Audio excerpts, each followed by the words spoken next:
What's up, everybody? How's it going today? It's Carpo here, and this is going to be a general discussion, and so it's going to be off the top of the noggin.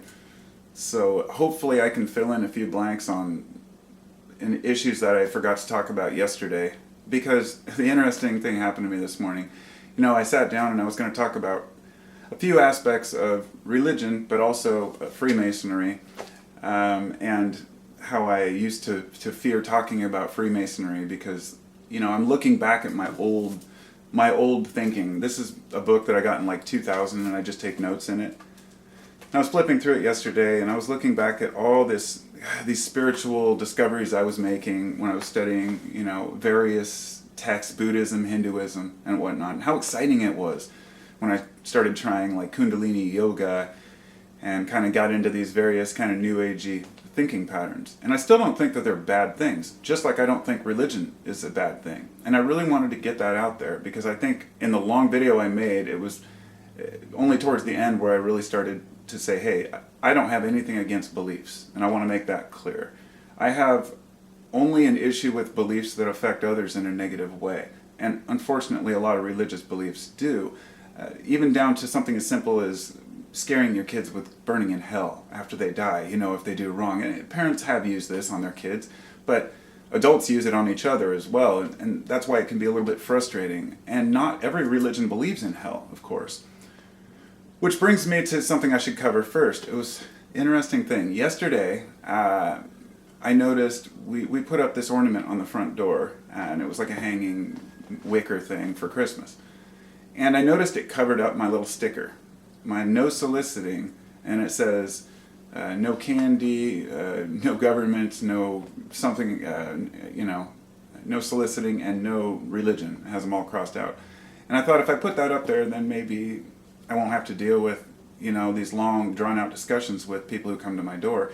I actually enjoy the discussions, but I often don't have time, and I feel bad. I don't want to just write them off. In the past, I would have basically said, screw it, I don't want your religion, and just, no thanks. I have my own religion. Or make some joke, But these two nice gentlemen came to my door, probably in their maybe 60s, early 60s, and we got to talking. I saw them walking up, and they were Jehovah's Witnesses. This was this morning. And the thing is, I noticed yesterday that the thing was covered up, and so when they came to the door, I answered. I was like, hey, how you guys doing? And he goes, oh, I noticed your sign here. But, I'm not selling anything. And I said, are you selling religion? And I kind of laughed, and we all laughed. And I said, oh, you didn't see this sign? And I showed him, and I was like, I'm just kidding. I loved having discussions, so let's talk. And we talked for about 40 minutes about Jehovah, right? And the guys were pretty damn surprised at the amount of stuff I knew when I started, saying, oh, yeah, Yahweh, or Yad-Hey-Vau-Hey, or YHWH, and going through the 144,000 people that'll make it to be with Jesus. And we got to talking about Adam and Eve, and I asked him the question. I said, if Adam and Eve were in the garden, he started saying, well, whose fault was it that Eve ate the apple? And I instantly said, oh, blame the woman, and they laughed. We got a good laugh out of it. And he said, no, actually, it was Adam's fault for not stopping her. And I said, well, wouldn't it be God's fault for putting the tree there in the first place? And we got into this discussion about right and wrong, and learning boundaries and authority, and kind of twisted up some ideas that he had about, saying that God was going to come and eliminate these, leaders and bad leaders and authority figures, and but at the same time realizing we need authority to an extent in our lives in order to live. And the first question he asked when he walked up was, how would you like to have peace? And I said, can you define what peace is? So anyway, I don't want to get too much into that. I just wanted to say it was an interesting discussion, and towards the end, I basically got the one guy to say, he goes, because I said, I'm content. I was like, whatever happens, happens. And he said, well, at our age, we're getting up there. And in a nutshell, he spent 2 minutes saying, basically, I'm scared to die, and I want hope. And I said, that's fine. I respect that, but I don't need it. And I said, I'm happy. I have a wife, I have kids, I have a family, and I know that there's going to be ups and downs. And that's the crux, the whole pinnacle of discovery when for me, in studying comparative religion, to look and say, well, wait a minute. You can't have the good without the bad. You can't have the ups without the downs. And that's why I think of the idea of utopia or a heaven where you're always content and happy to be not just ridiculous, but undesirable. Like I said to the Mormons, I was like, would you really want to spend eternity with your same family and friends doing basically nothing, with no threats, no fears? I mean, fears are what kind of inspire you, or, you know, if you feel like you got to make sure that you eat to survive. I mean, imagine just having everything taken care of for you. Now, this isn't here. I'm not here to dispute the, after 40 minutes, they gave me their little pamphlet, and we walked away on good terms. And that's the beautiful thing. I love having a discussion because I gained something from it. And he even said, he's like, oh, you gave me some things to think about. I think that that's awesome. But there's another side of it. When people point the finger and cast you down to hell, and Jehovah's don't believe in that. Every Jehovah's Witness I've met is pleasant, as well as every Mormon I've met has always been pleasant. And of course they have to be if they go door to door. I mean, if they go around yelling at people and preaching at them at their door, But the point I wanted to make on that was, when I told him, he kept pulling out his iPad and going to these Bible passages, and I was like, whoa, wait. I was like, I want to talk to you. I was like, God comes from here, within. And a lot of people misinterpret my view of God as saying, well, hey, how could you say there's no God or God doesn't exist? I've never said that. I've just said that I don't believe that there's only one path to anything. I mean, to realization, if there is any type of an afterlife, or if the soul carries on. I mean, I used to believe in reincarnation to an extent, but then I started thinking about this. Well, why do the Buddhists have to seek out the person and tell them that they're reincarnation? Why do they have to remind them? And why don't there are a few cases where people have past memories of a life somebody lived before them, but who knows if they're real or not? I mean, and they're so rare that it's hard to know what that means. And therefore, I don't believe that each human reincarnates, of course, is my point. And so over the years, after reading through this book and looking at all the different mindsets that I've had, I've never really attached to one belief system or anything, but I've always just found fascinating aspects to all of them. During my time of studying it, I picked up several different copies of Bibles and whatnot. And this big-ass thick thing, it's called Commentary on the Whole Bible, Jameson, Fawcett, and Brown. And I mean, it is like, the print is minuscule. It is so hard to read. And it's like 1,000 pages. But of course I haven't read it. I'm just saying I really enjoy collecting old books and Bibles like that and just flipping through them and reading various passages. But the point is that if you have to have a commentary on it, that's why I dispute the idea and the validity of it. And so I'm not here to dispute religion. I'm just here to kind of make the point. And I found it interesting that those guys came to my door this morning after making a video yesterday about it.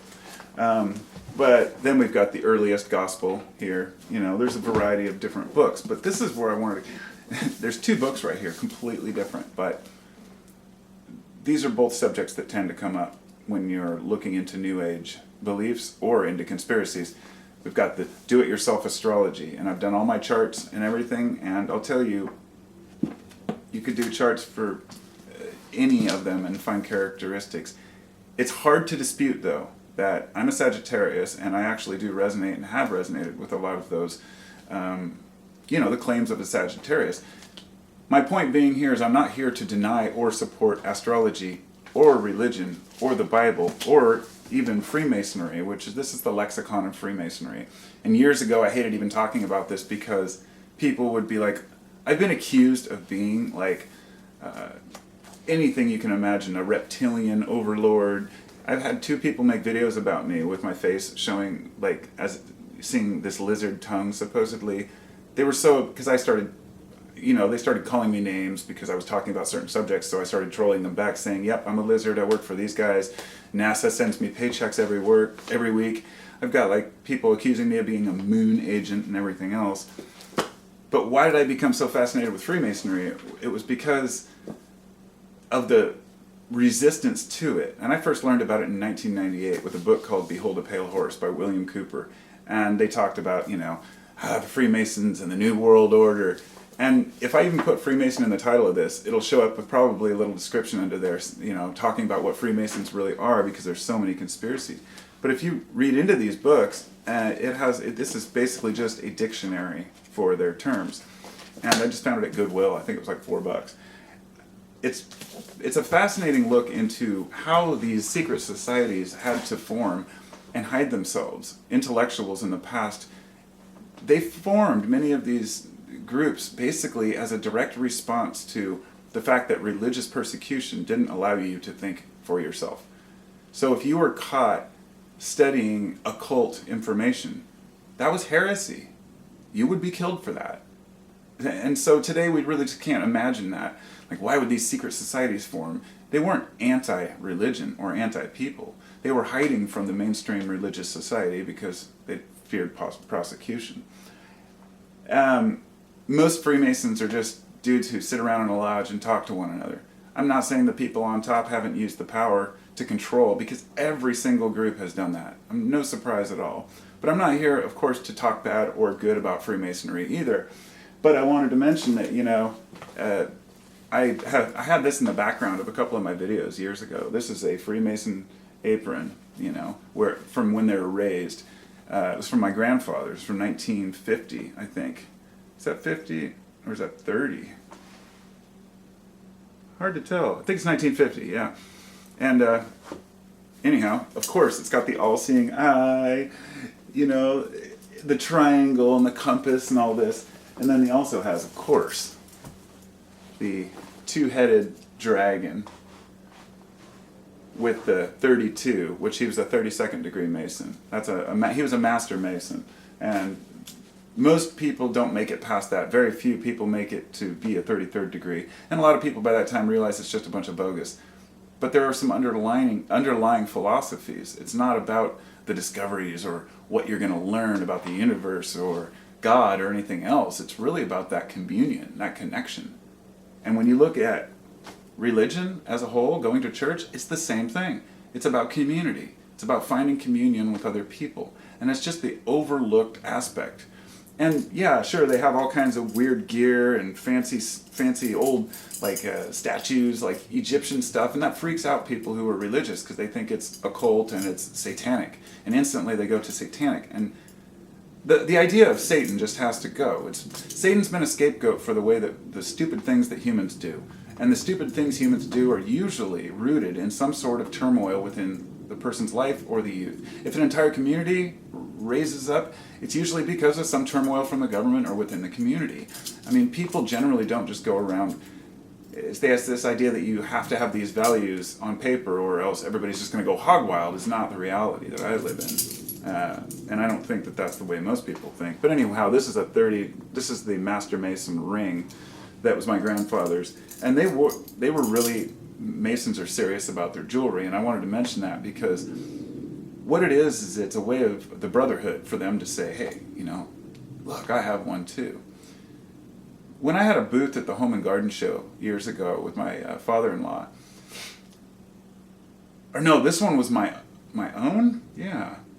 No, I think it was my grandfather's. I had a business called Above the Level. No, I did. I rented my own booth. That's right. I rented a booth at the Home and Garden Show for my finished carpentry business called Above the Level. And I had the sign up, the banner. And the guy down the way, a couple spots down, came over and he goes, hey, are you a Freemason by chance? And I said, no. I was like, why do you ask? And he goes, oh, just because the Freemason motto is on the level. And your company is called Above the Level, so I thought it may be some play on words to that. And I said, no, but we got to talking about it, and I said, actually, my grandfather was a Mason. He's like, oh yeah, what was his name? I found out that this guy had inherited my grandfather's Mason book. When my grandfather died, their books get passed on to another member. Of all the Freemasons, I ran into the one guy that got my grandfather's book. It was just the weirdest thing. These coincidences happen all the time. It's so strange. And I said, wow. I said, well, he's like, have you ever considered joining? And I said, that's not really my thing. I don't feel like I really need that in my life. But on top of that, I'm a felon. And he's like, well, what's it for? I was like, I got in trouble with pot. And he's like, well, it really depends on the lodge master. And so I did actually, I think I sent a note to this guy he gave me some info and we talked back and forth. I told the guy that I had a pot conviction and I just didn't hear back from him, and I never followed up on it. But I wouldn't have the time or want to really join the Freemasons, isn't my point. But curiosity is always there. And I have respect for the brotherhood. I have respect for people who want to bond with like-minded individuals. The thing a lot of folks don't realize is Freemasonry doesn't exclude or necessarily include any religion. It's just about believing in something greater than yourself, which is something that I do share. And getting misinterpreted whenever I talk about the negative aspects, say, of religion.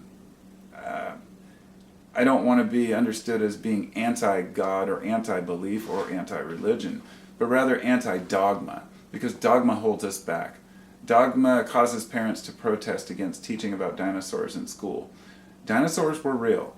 The idea that history has been manipulated, sure. I mean, no textbook is perfect, and I can't agree with every scientific study, and I understand there's always a debate between science and religion in some corner of the sphere, but there's no corners in a sphere.